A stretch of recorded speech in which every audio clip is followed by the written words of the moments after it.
All right. Hello, and welcome back to Real Seekers. I'm your host, Dale, the Real Seeker. And today we have a show that came to me as a request from my friend and fellow Christian brother here, Marvin Wallace. Been kind of interacting with a skeptic on the SNS boards, Darren Lute. So, first of all, I just want to say, hey, Marvin. Hey, Darren. Welcome to the show. Thanks, Dale. Hello.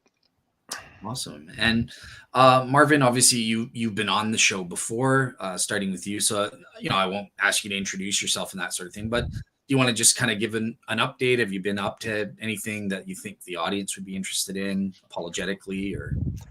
I wish I wish I could say something interesting, but no. No problem. Just working away. Have a parents' day. Have a parents' day tomorrow, so it's quite late here. So under the cosh. Okay. You got a boring life like I do. So, okay. So Darren, it's on you then to entertain the folks. Obviously, this is your first time on the show. You're here by Marvin's request. So I want to just give you some time to kind of introduce the audience as to who you are and that sort of thing, and perhaps a little bit about your own faith journey or de-faith journey, whatever you want to call it. Oh, I'm pretty much in the same boat you guys are. I'm fairly boring. I was never a Christian, actually. I've always been an atheist. The early years, I called myself an agnostic, but after a long time of looking at not only Christian claims, but also other religions, I just over time became more and more convinced that no gods exist, and not only don't exist, but are just not possible to exist. Interesting. Okay, so you kind of say that it's not only that they don't exist as a matter of fact, but you say it's impossible for any and all concepts of gods, or like the specific Christian God, like the. Yeah, that's the conclusion I'm coming to. Okay. Just because there's no indication that there's anything other than material. And the first definition of a god that you get is immaterial. So if there's no immaterial, then there can't be a god. Gotcha. Okay. All right, cool. Well, see, David's joining us just to listen in, and he's going to ask questions at the end. Hey, David, how are you doing? Never better. Hi, awesome. David. Hi there. I'll be putting together a piece of furniture, so feel free to mute me. Okay. Hang on one second, and you can just unmute yourself when I bring you in at the end. Okay. So with that said, let's not waste any time. Let's get straight into this. So this is going to be an official debate between Marvin representing the Christian side and Darren representing the atheist side, as you can tell. And it's going to be on the issue of grounding morality. And what we've agreed to in terms of format is we're going to give Marvin, starting with him, proving the case for 10 minutes that God is necessary to ground morality. And then we'll have a 20-minute or so period of discussion. Marvin, let me just ask you, do you have like strict time limits that I should be aware of? Or? Yeah, I need to stick to my time limits because I have a parents' day tomorrow, like I said, and I'm barely awake now. Okay, cool. So we'll give Marvin his uninterrupted 10-minute opening to make his case. Then we'll have 20 minutes of like an informal discussion between Darren and Marvin discussing his case. Then after the half-hour mark, we're going to give Darren 10 minutes. Yeah, well, okay. It's a little bit more formal than I was and had anticipated. So my case is just very simple. It's object. All I want to say is objective moral. Oh my goodness, tired. Objective moral values and duties do exist. Okay. Mm-hmm. Therefore, subjectivism is false.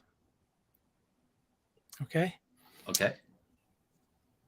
And theism best accounts for objective moral values and duties. That's my case. Oh, okay. Fair enough. So Darren, it's up to you guys. You can have your free discussion will end around 10:30, and then I'll leave you to make your opening. Okay. Do you mind if I get a couple of definitions from you first? From me? Yeah. You guys are just having a free discussion at this point, so. Okay. Definition for what? A few things.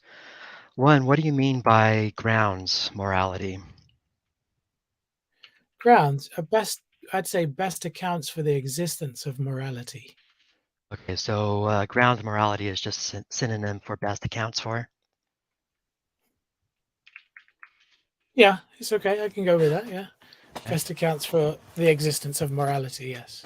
All right, and what's your criteria for determining what best accounts for? For example, if I had two competing claims, one God best accounts for morality, and the other is, say, fairies best accounts for morality, what criteria would you use to determine which one actually best accounts for morality?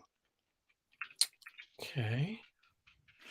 So, if a possible God exists or fairies that account for morality.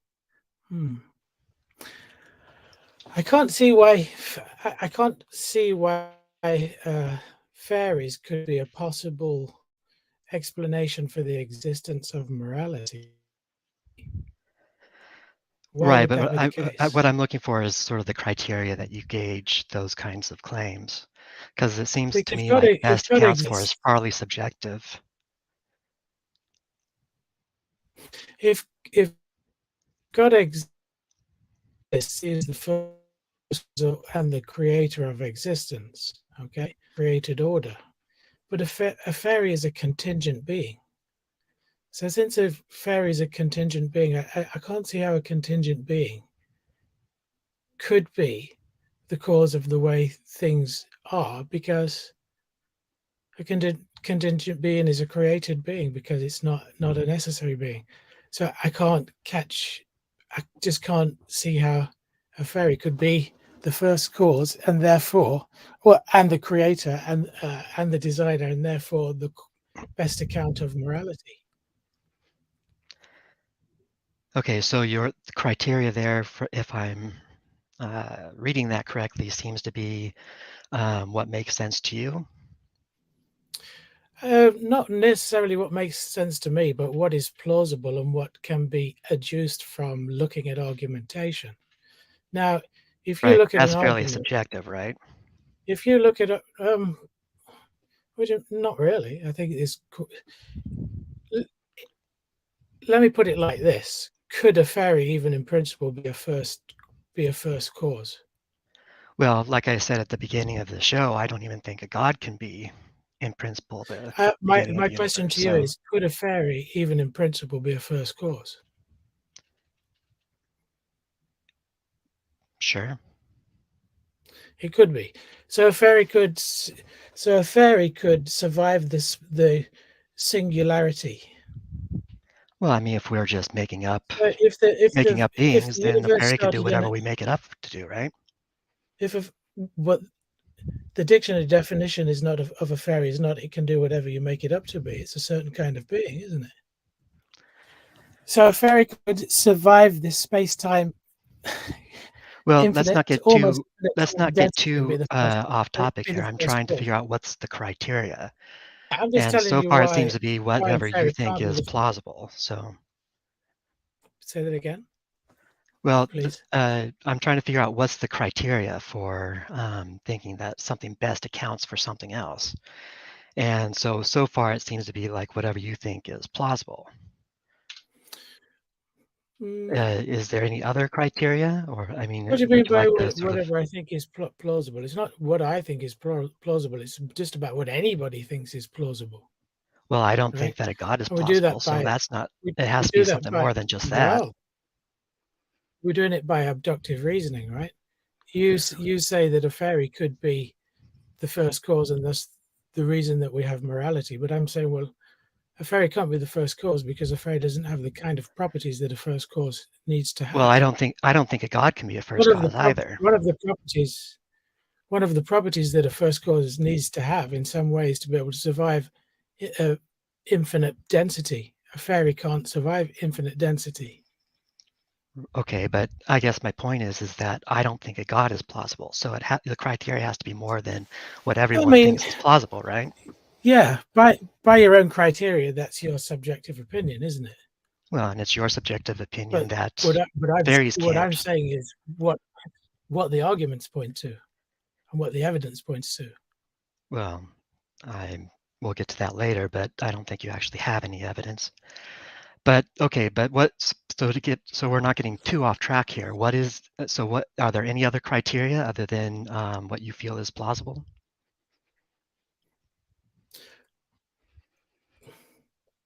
What do you mean by what I feel is plausible? What we're arguing. It's not just what I feel is plausible. It's what is plausible in terms of what can be argued. Right, but Some what I things are pointed more out was plausible that than just because others. you think Okay, something's if plausible you take doesn't mean that plausibility in everyone that thinks it's sense. plausible. Yeah. Okay, got it. Okay, if we take plausibility to mean what we think is most probable, then yeah, I can accept that. Okay, so is there any other criteria for best accounts for? No. Okay, it's just what you subjectively feel is plausible then.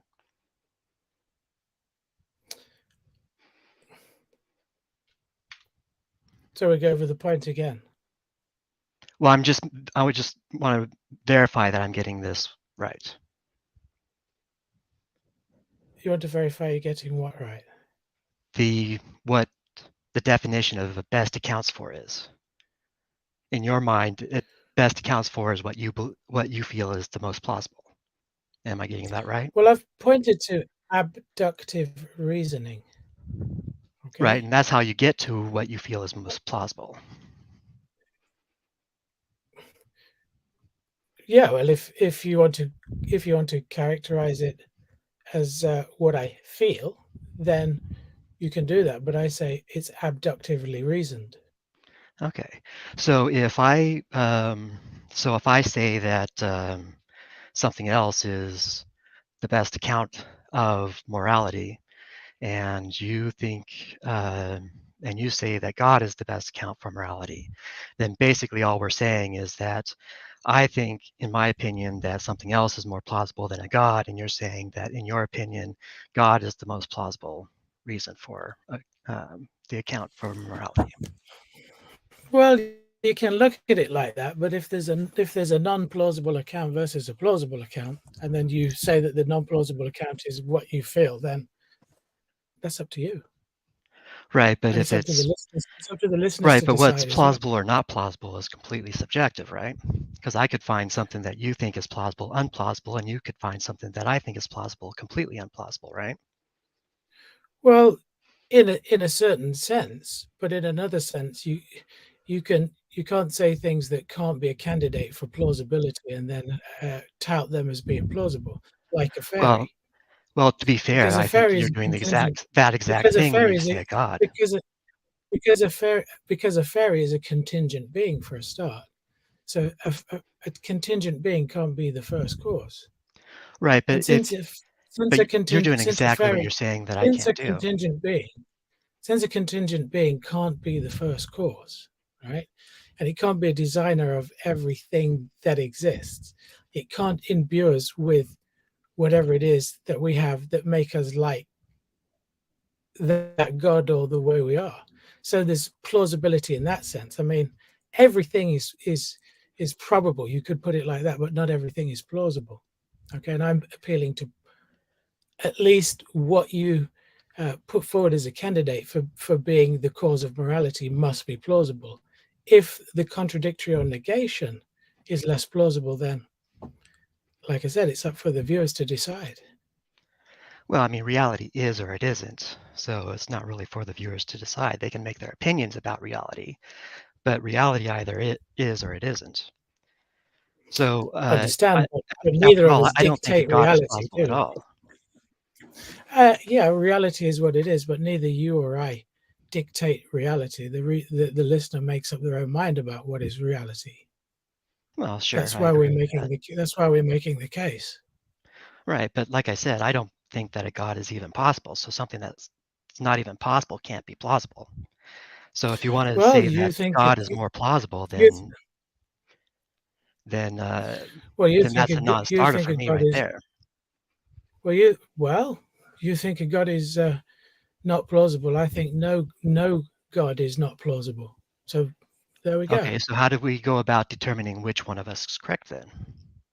Well, that's the point of discussions like this, isn't it? Well, no, the point of discussions like this is to throw around opinions and then talk about them a little bit. I mean, we've only got, what, an hour? And philosophy has been arguing over this for thousands of years. Mm-hmm. Okay, so I guess let's move on to the next thing. So how do you go about demonstrating that objective morals and values actually do exist? Although I suppose we should determine what you mean by objective first. So what do you mean by objective? Oh, what I mean by objective is holds true, regardless of people observing those instances. So throughout time, space, and eternity, you might put it like this. Stanford Encyclopedia of Philosophy puts it like this: objective moral values exist even in the existence of people to view them. They're waiting to be discovered. That's what I mean by objective values and duties.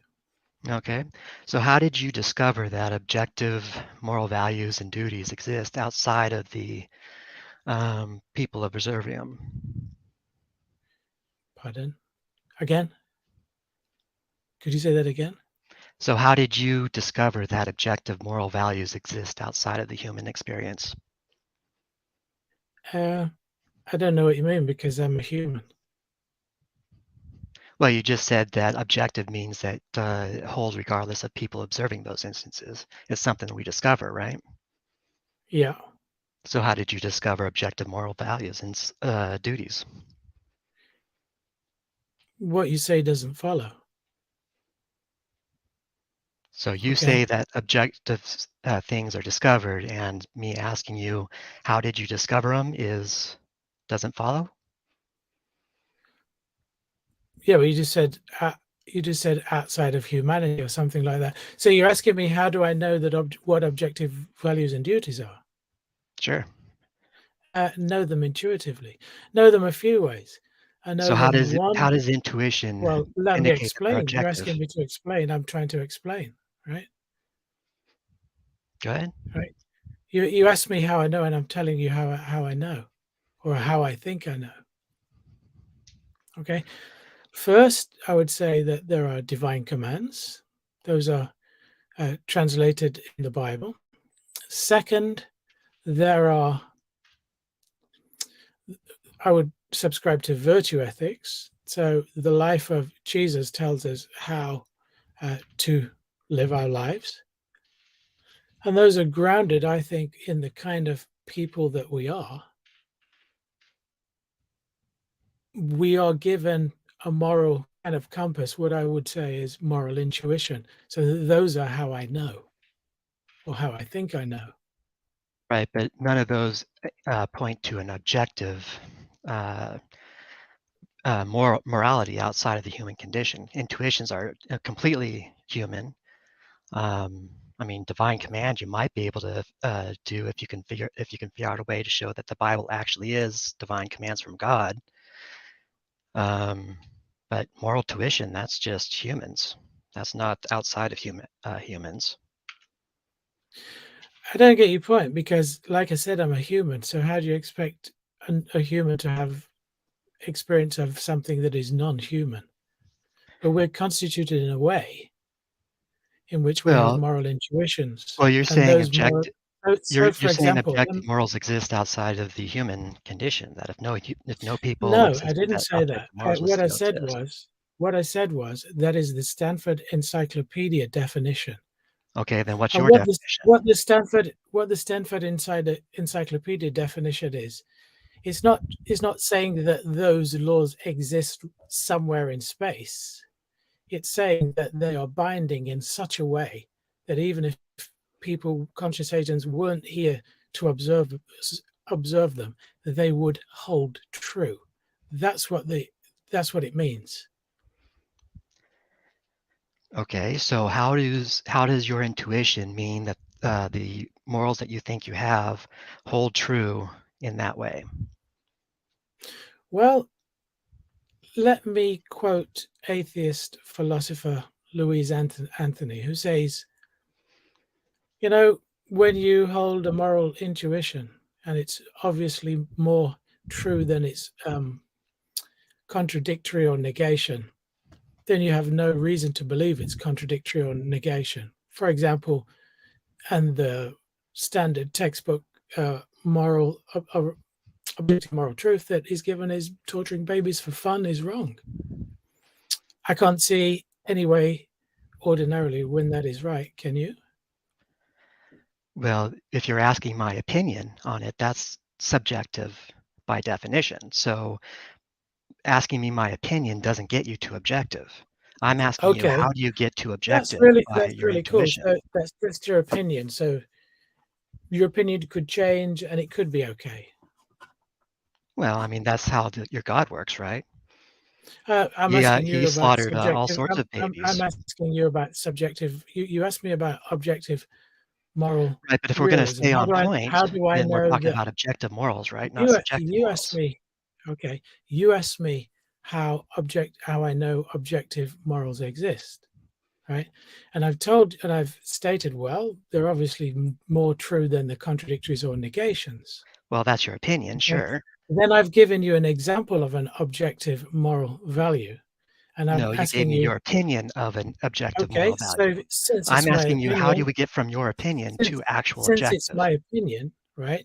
No, it's your I don't opinion. think I can be wrong about this, but you Well, just think I because you can. don't think you can be wrong about it So doesn't mean how you can I? aren't wrong about it. So show me how I can be wrong about it, please. Well, if we're talking about objective, it has to be more than just someone's opinion. I mean, it is my Well, tell opinion me that how I can be torturing wrong babies in for that. fun is wrong, but that doesn't Yeah. equal objective. Well, tell me how it could be wrong, because I can't see it ever being wrong. Therefore, it's objective. No, that's not what objective means. Well, tell Objective me how means it's that it's wrong. outside the opinion of people. It's wrong regardless of what the opinion of people is. Just because if everyone's opinion is that it's wrong, then that just means it's universal, not objective. I'm not tracking with you on that one. Could you say it again, please? If I've given the everyone's Stanford opinion that it's Encyclopedia wrong, that just means it's universal, not objective. If it's going to be objective, it has to be true regardless of what the opinions of people are. So my point is, give me an example where it's wrong, and then you've made your point. I'm pointing out that the definitions, it doesn't match by definition. You're talking about definitions, but I'm asking for an example because I can't envisage an example when it's wrong. So please give me an example of how torturing babies for fun is something that is not objectively wrong. Yeah, that's not how this works. You don't get to say something and then have someone else prove you wrong. You have to prove that what you're saying is correct. And I'm proving what I'm saying is correct by reductio ad absurdum. No, you're not. Which You're is saying, to say that if you hold the contradictory view, it's not no, sensible. all you're showing is that it's an opinion that people have based on their intuitions. You have not yet linked intuitions to being Okay. objectively true. What I'm saying is we can be wrong about some things. Okay. I'm saying that this is something that I cannot understand or envision that we could be wrong about. So it's objective. Okay. No, that's not So true. That is I'm asking flat you, out wrong. All right, so guys. I'm asking you to show Marvin, me how it's wrong. Okay, so I just want to step in here just because we have breached the 10:30 deadline. But before we move into Darren's case kind of thing, I have some questions and I'll turn it to David if he has some questions about your case, Marvin. So Yeah, sure. Okay, so one of the things that I wrote down here that you mentioned is that yours is an abductive case, right? An inference to the best explanation. Yeah. And I noted that you mentioned you think God is the most plausible explanation for grounding morality. But with abductive reasoning, there are other criteria, explanatory power or scope, uh, simplicity, stuff like that. So, like, what's your take on those other criteria? Like, how do those relate to that? Is it all about plausibility, or do these other criteria play a role? The other criteria play a role because I'm an advocate of a cumulative case. Okay. And the moral constitution of humanity is one bow, one string in the violin of a cumulative case. It's 11 o'clock here, right? So it's a long day. So Yeah. I think that it's one argument, and I think it's a good one. Yeah. Gotcha. Okay. So the teleological, the ontological, axiological, the moral, they all point towards a certain way reality is, in my opinion. Yeah. Gotcha. Okay, cool. And just two more quick questions, and then I'll turn it to David if he has questions for your case. Yeah. But so, in terms of plausibility, right? So you made a plausibility. God is the most plausible explanation for grounding morality. Are you saying that there are non-God explanations for morality that you also find plausible, just less so? Or I think there are non-plausible. I think there are non-theistic explanations for objective morality as well. Remember, Vol put one forward which he called desirism. I think they're good. I think they're reasonable explanations, but not as good as the explanation that theism gives overall. Because I think morality again is another kind of example of human exceptionalism. Gotcha. Okay, cool. And my last question for you before I turn it to David.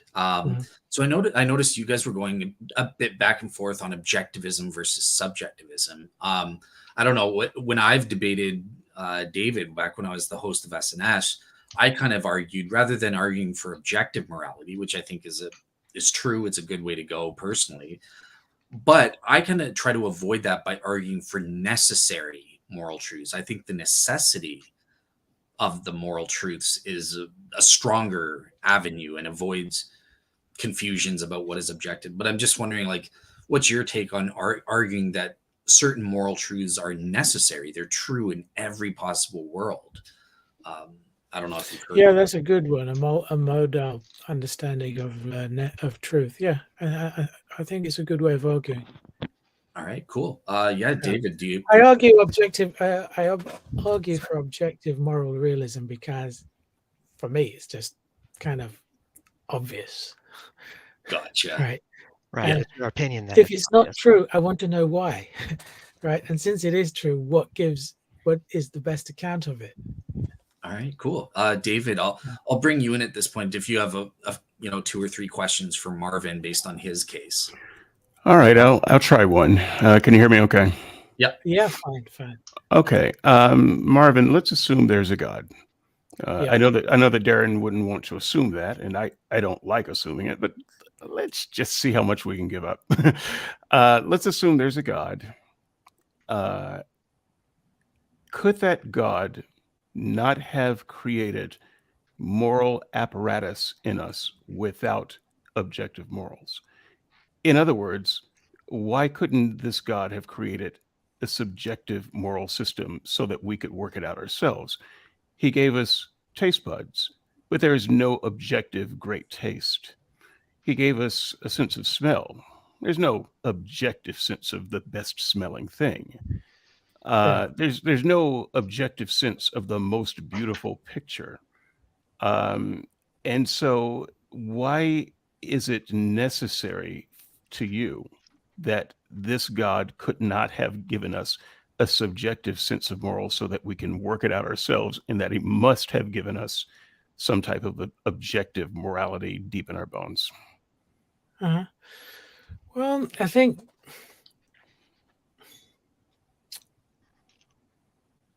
each of those categories is quite a different category to the moral realm.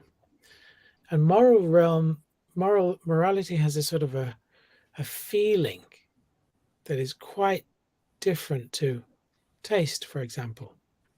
Okay. Taste is what is good, but it's kind of personal and not so important, and it doesn't matter if you're wrong or right about it. But morality has an entirely different feel. It's about how we treat ourselves, treat others, interact with others, how we live our lives. So I think they're quite different. And I think that we are constituted in such a way that we have a sort of a gut feeling, which I would call an intuition about what is right or wrong, because the stakes are high. And I think God constituted us in such a way that we can be pointed in the right direction. I'm not sure that the stakes are any higher, so I don't follow you. If you if your taste steers you wrong, and you like sweet things, and all you do is eat sweet things, you will die of diabetes. Whole society will die of diabetes. Tooth rot. Tooth rot can kill you off just as much as some disease. You can develop a taste for things that are outright poisonous. That can kill off a community. So, I mean, you're saying the stakes are high, and I agree that the stakes are high, but they're high in everything. And so just as we can work out over time what is good nutrition for us, we can work out over time as a society what is good behavior, good ethical behavior for a well-functioning society. Objective morality is not required for that. Yeah, we can work out what is good, what is good for a society over a period of time. I think that's a good point, and I think Jesus showed that with the New Testament. Okay, I do think that the analogy still fails when you talk about nutrition, because it's just a different sphere. I think that it was better when you mentioned that it can affect our well-being, right, our health. So I'll acquiesce to that. But I think, we can work things out over time. But we work things out, and we also know, right? And what we know is what we're working towards. The objective, the moral facts are the things that are foundational. And that is what we're working towards to improve society. And I think that is what has happened. And that is what is happening to some degree. Right. And I think we can have a great society and still have some things ethically wrong. But that said, thank you for the opportunity to ask the question. I'll stick around to the end pleasure. Of the program. Always a pleasure to speak with you, David. You bet. I'll go back on mute. Okay, cool. So yeah, I want to be fair now, as we've agreed to the format of the debate. So now it's Darren. Now it's over to you to give your case, your opening case, 10 minutes or less, whatever you want to do, proving that God is not necessary for grounding morality.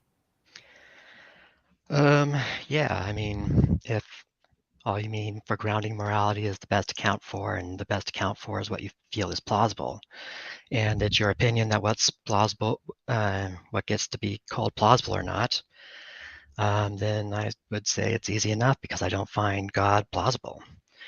I don't even think he's possible. And it doesn't matter how simplistic or how simple the argument is, or how great you think the arguments are. If something can't exist, then it can't be a grounding for something. And that's what I find most plausible. As far as what I was actually going to say, I was just going to point out that morality is brain structure in the mind. We have morality because we have this theory of mind that we develop when we're about 4 or 5 years old, and we can put ourselves in other people's situations.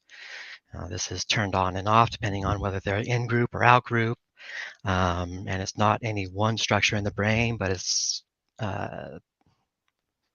distributed throughout all the different parts of the brain. If you're really curious, I can name some of them for you, but not really relevant here. Or if anyone's curious, if they want to look it up online, just Google the neuroscience of moral judgment or the parts of the brain that make up morality. It's all fairly well established at this point, well established science at this point. But, and then the reason we have morality is because we actually feel pain when other people are feeling pain. This is how our brains are constructed. So this is why you get, when you're talking about morality, you're talking about different versions of being brave or being fair, helping out your group, screwing over the other, loving your family, returning favors, respecting other people's property. When people talk about morality, they're talking about these types of things because we have this internal mechanism in our brain that allows us to feel pain when someone else is feeling pain. Normally, that's just called empathy. So you combine our empathy with our ability to put ourselves in other people's places, and that's basically how morality comes about.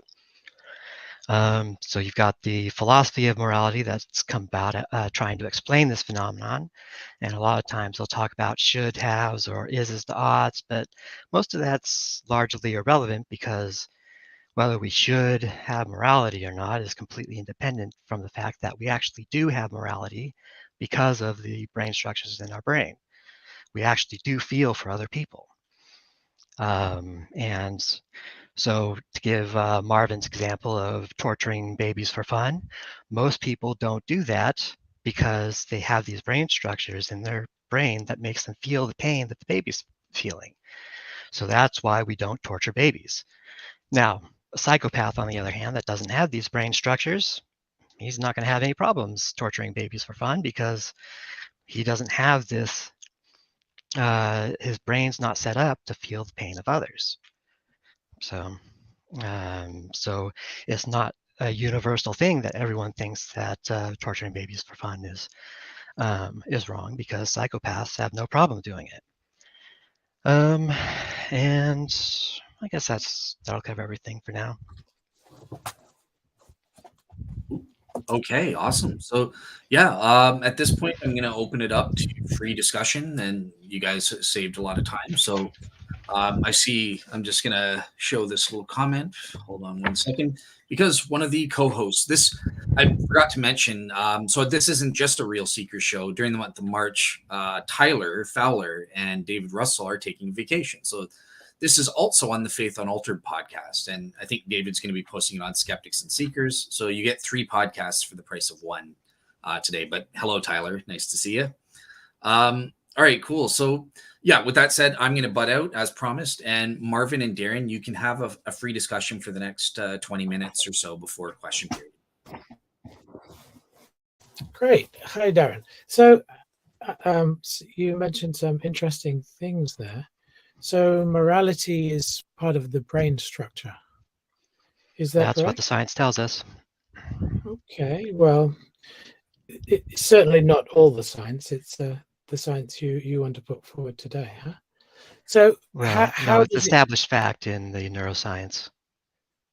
how does it not amongst neuroscientists that I've read, such as Wilton Penfield? So And when did Wilton Penfield live? How does our mind tell us what is moral? How does science tell us what is moral?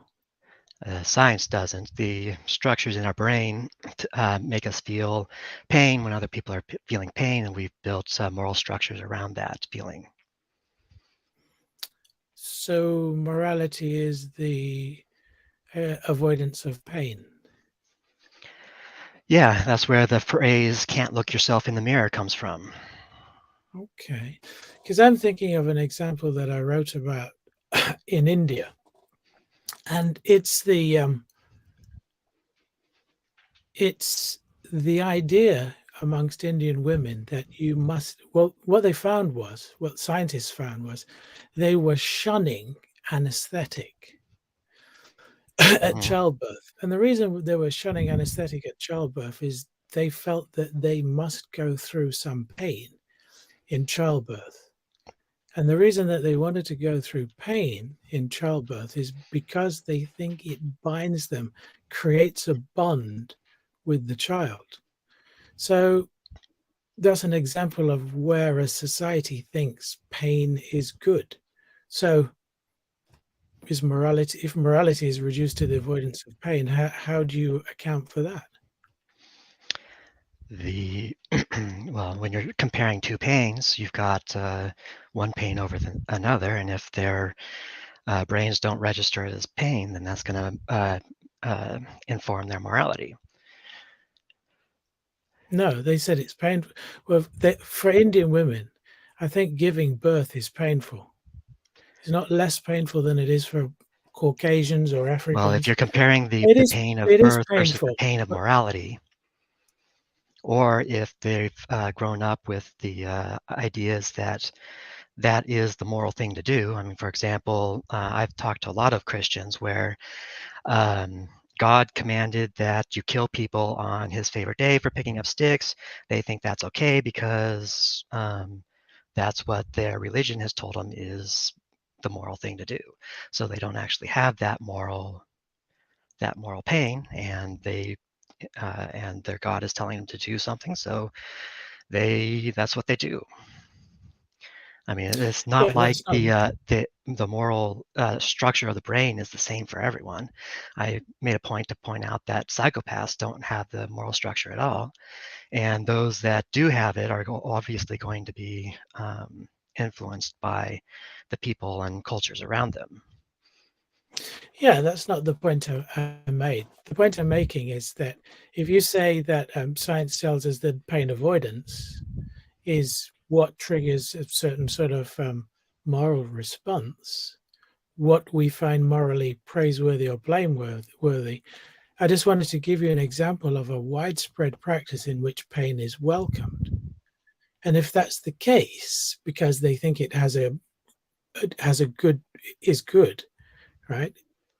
Then it doesn't seem to follow that pain, the avoidance of pain, is what morality is based on.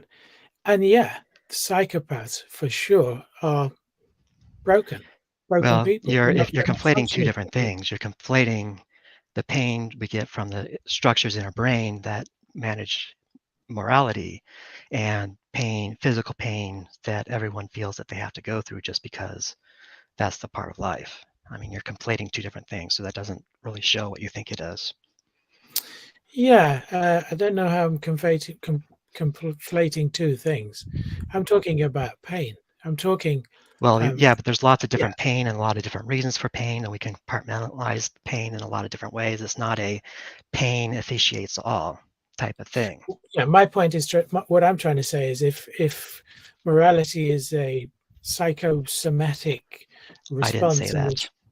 No, I said, I clearly prefaced that with I'm saying if pain is a psychosomatic or some kind of physical response that triggers us to can hold something as being moral or immoral, then I disagree with it because of the counter example that I've given. Well, now, except the counter example you've given is not relevant. Case, if you think, well, it seems to be relevant in a lot of peer-reviewed articles on that issue. I'm glad it is, but it isn't actually relevant to the point I was making. So did you want to move on to something that's relevant? What point were you making? So what is morality? Can I ask you that question? Morality is the structures in our brain. Well, morality itself is the cultural construct we've constructed, which is influenced by the structures of our brain. And the culture that we are a part of influences morality, but why we have morality in the first place, what actually drives it is the structures in our brain. So that's why morality looks different throughout all the different cultures. That's why at one point, following the emperor without question was considered moral, and now we find that repugnant. Morality changes because cultures change, but the same things that we hold dear, like the social constructs that keep people together, that we've sort of built this morality around, that's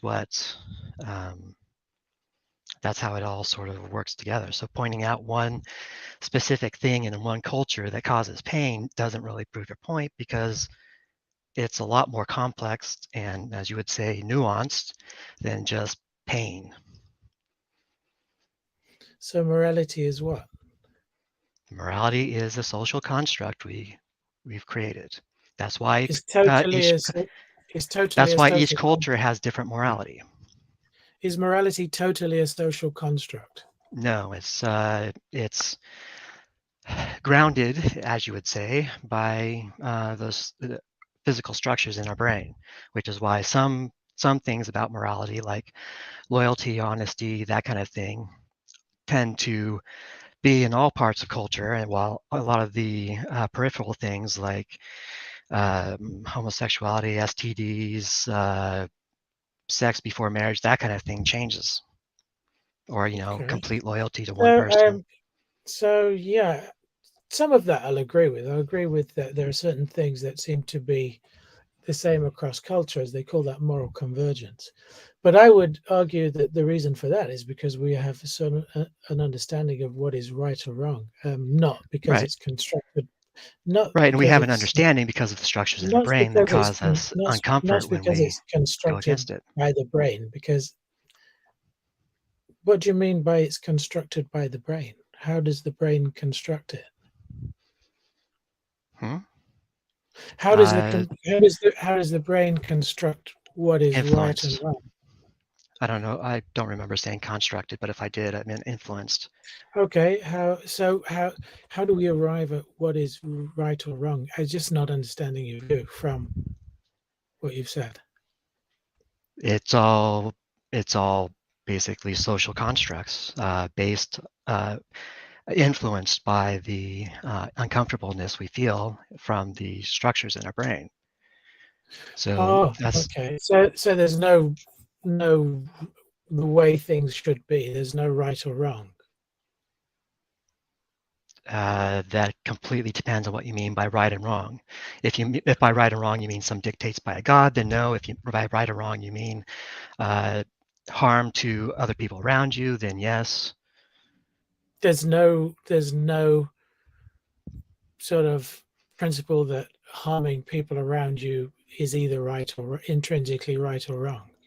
Well, and that's why I said at the beginning in my opening. That's a question. Right, and that's why I said at the beginning of my opening that when you talk about shoulds or shouldn'ts or anything like that, you're sort of missing the point, because we do feel bad about harming other people. So if you're defining right and wrong by how you're harming other people, we do feel those feelings because of the structures in our brain. So if you're saying that right and wrong based off what someone dictates to us, then I don't see how that's even relevant. Okay, so for you, right or wrong is sort of learned. That does seem to be the what history has taught us. Right. So for you couldn't say, for example, a regime like the Taliban is intrinsically wrong in what they do, banning women, how they treat homosexuals. Again, it depends on what your definitions are. If your definition of right and wrong is harming others, then yes, I can say that's intrinsically wrong, because that's what the definition of right and wrong means. You can say they're intrinsically wrong, but by your lights, they are intrinsically right, given their purported outcomes. Well, given that their definitions of right and wrong are probably different than mine, they will definitely think so, but I obviously don't think so, because because of the definitions I have for right and wrong. And that's where plausibility comes into it, because I just can't accept that. some Well, of I the mean, there things is the way the world is. some of There the is things no universally agreed upon morality. There is no universally agreed upon right and wrong. As you pointed out, the Taliban thinks that you're evil and the devil. So, yeah, I mean, I think if we're just going off of opinions about who is objectively right, then you have no but way I of but I think showing they're that wrong. objectives actually exist. But I think they're wrong. Just because they have different And they morality think you're wrong. doesn't mean that that's irrelevant.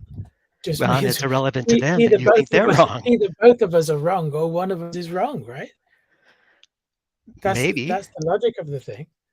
Maybe it depends on what your But standards are, what your lines you're creating are. Here's another question I've got for you. What's the And difference between just Marvin, before you let this be the last one. So ask your question, Okay. have Darren, and then we're gonna, in about 4 minutes time, we're gonna go to the Q&A. So Okay, so what's the difference between subjectivism and no morals at all? Subjectivism actually has a moral structure, and no morals at all would be no moral structure. Okay, so what is the moral structure? I don't know. Dale would be able to tell you more than I am. He's the philosopher. He can go through all the different non-God moral structures out there for you. But I'm supposed to be talking to you, not Dale. Right, and I have, as Dale will tell you, I have a very low opinion of philosophers in general. So great. okay.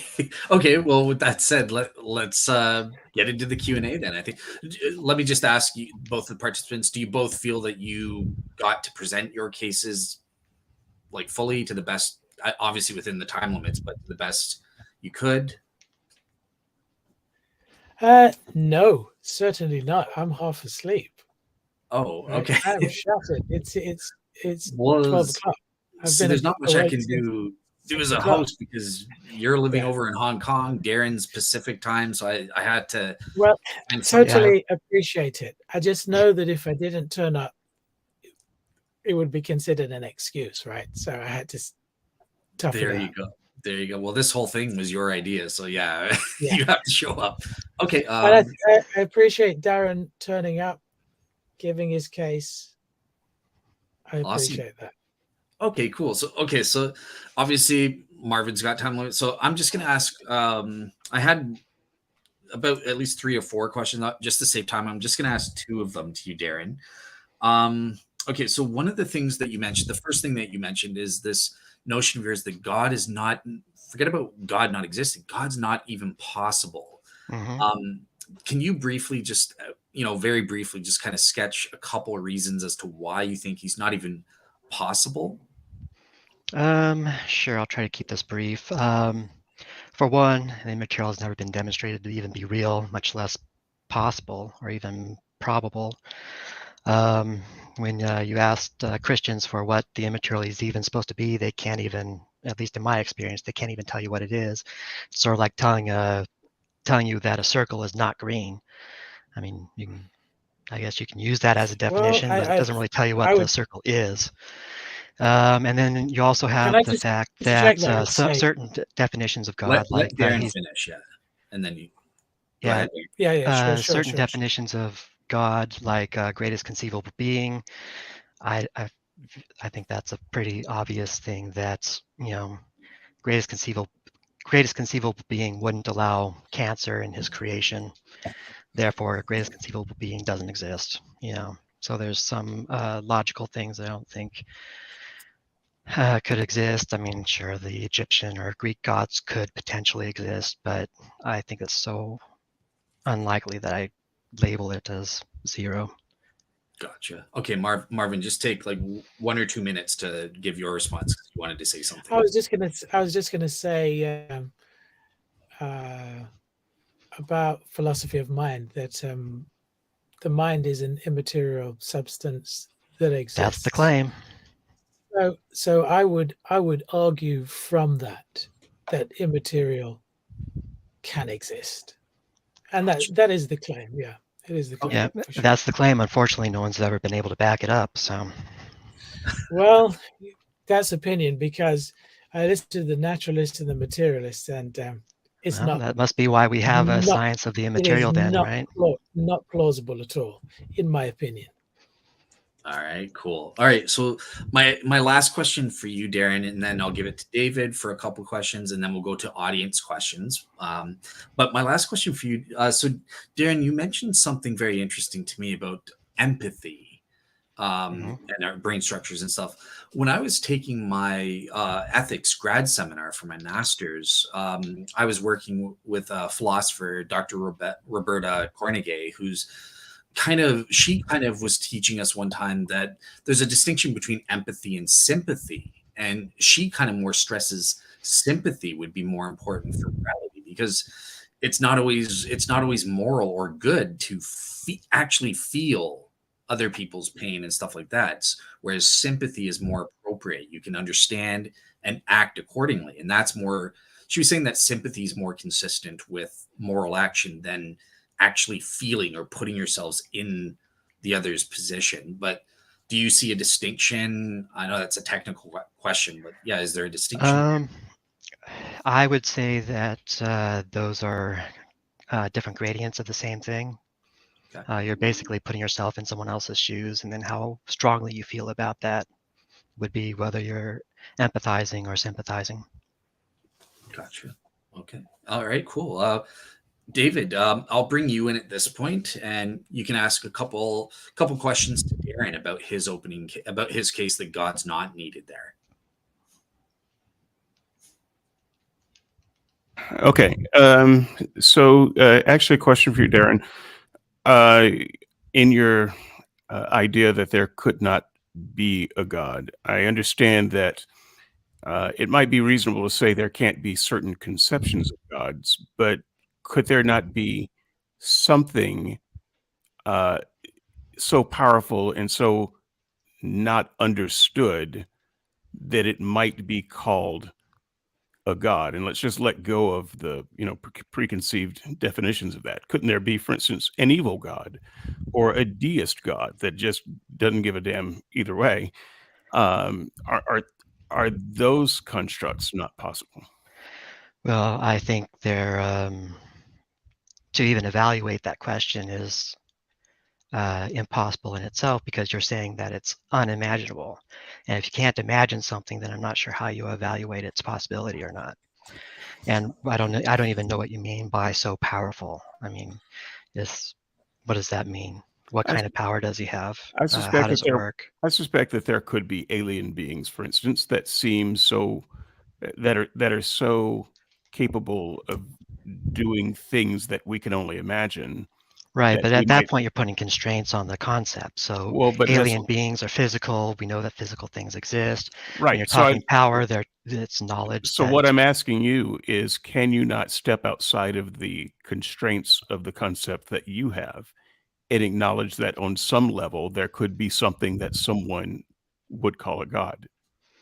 Oh, sure, you're talking like a Stargate type thing where aliens have pretended to be different gods over the years. Sure.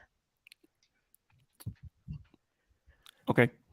That's all I've got. And I just wanted to, Dale and I have talked about this a lot, and I can certainly conceive of many types of beings that I wouldn't necessarily have a problem calling a god. I think the word God is so filled with baggage that I would prefer to use a different word.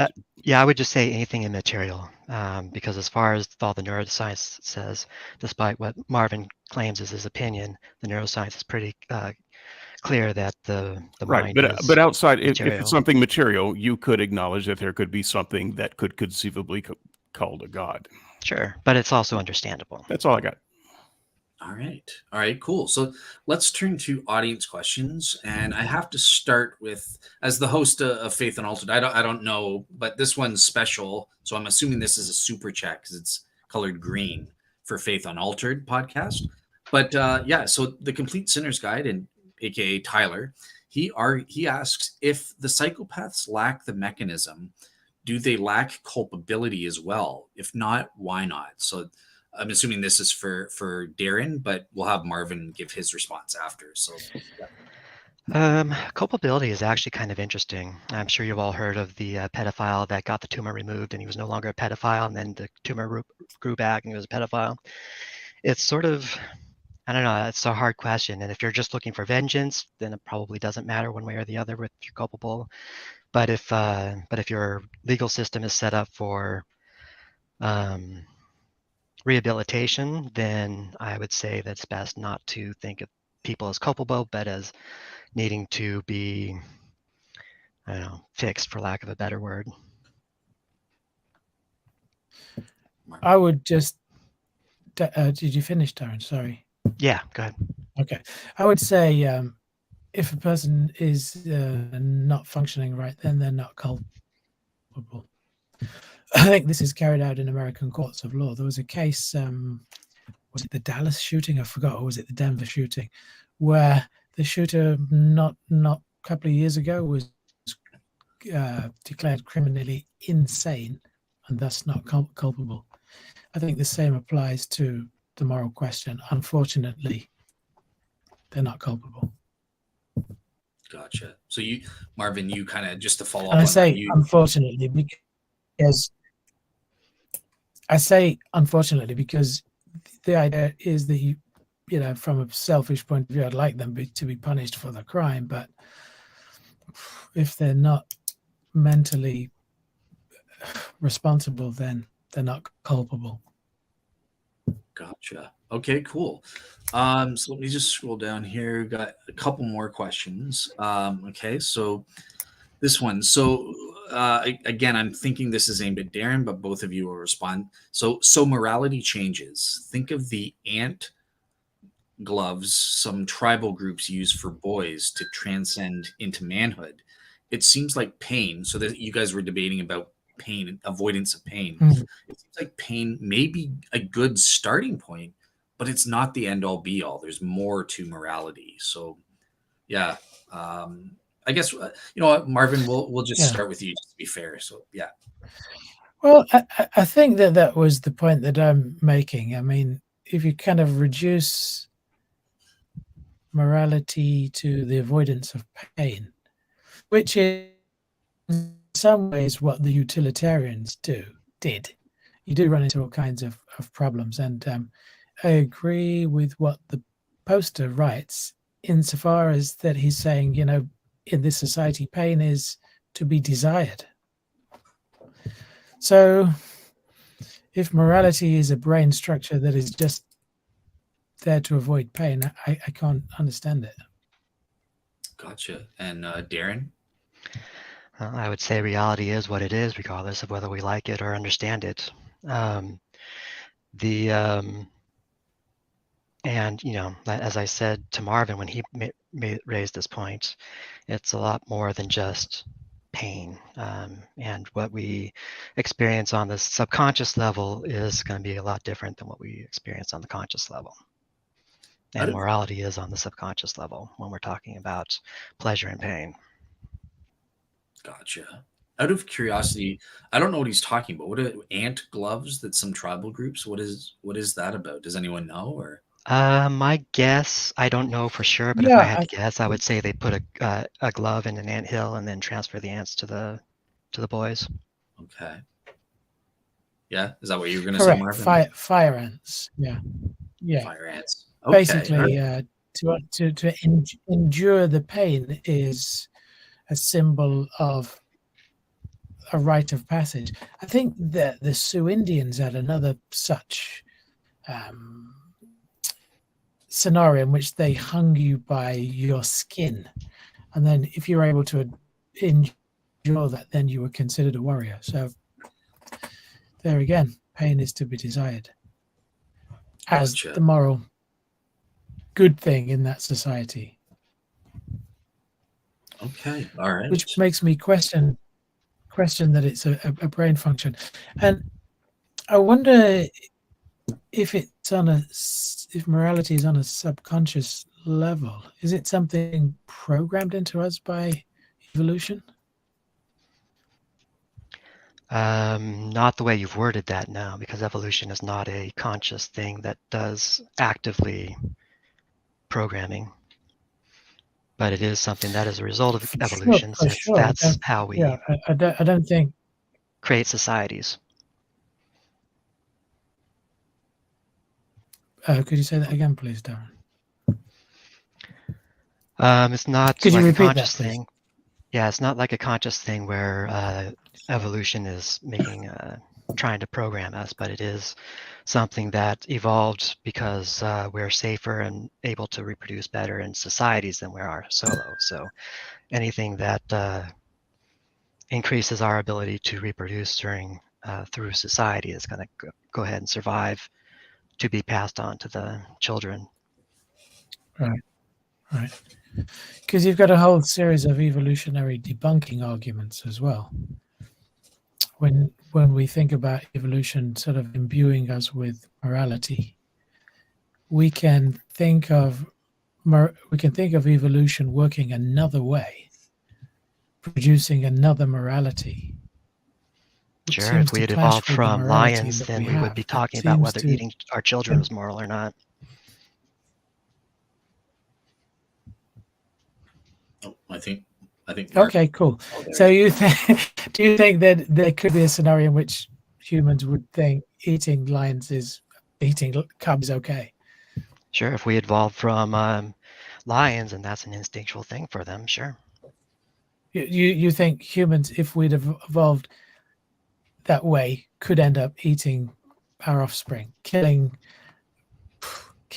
other kids so that we could mate with those women and making the most of those kids by eating them? Do you think we could have evolved like that?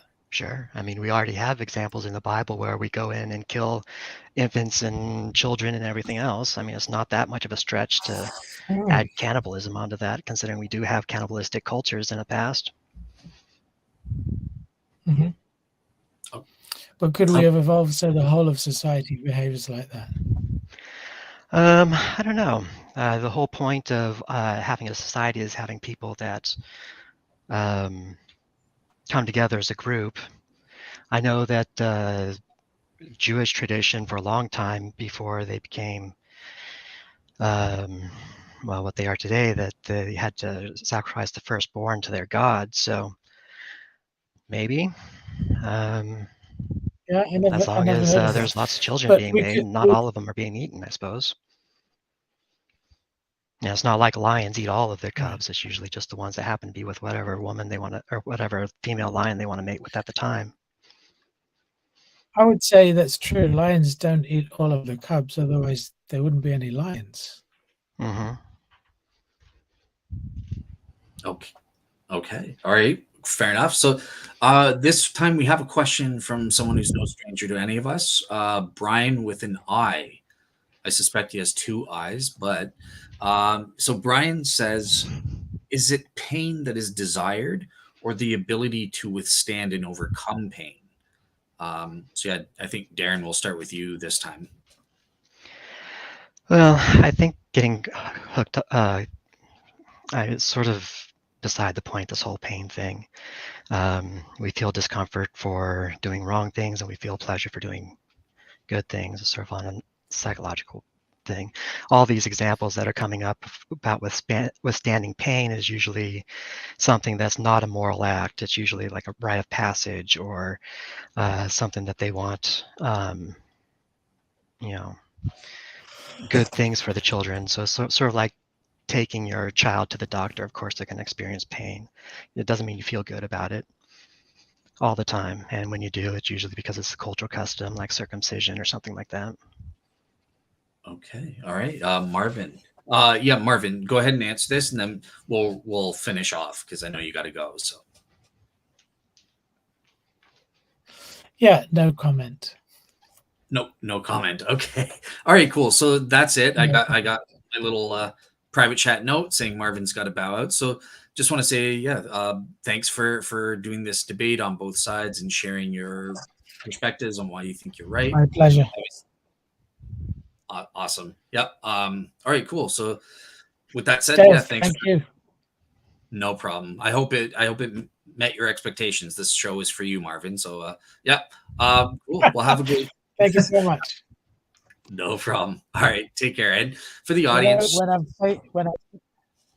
oh, when go I'm ahead. What? facing the parents tomorrow, You're facing the parents tomorrow. Oh, Wednesday, goodness. I'll think of you guys.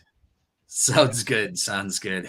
All right, cool. So, just for the audience, before I end the show, next week, I have for Real Seekers and also Faith Unaltered, because it's the month of March. I'm going to be having 2 Shroud related shows. So, we're going to have a debate between pro Shroud historian Jack Markwart and Hugh Ferry, the Shroud skeptic, debating specifically the medieval documents and the Darcy Memorandum. So that's going to be a great debate.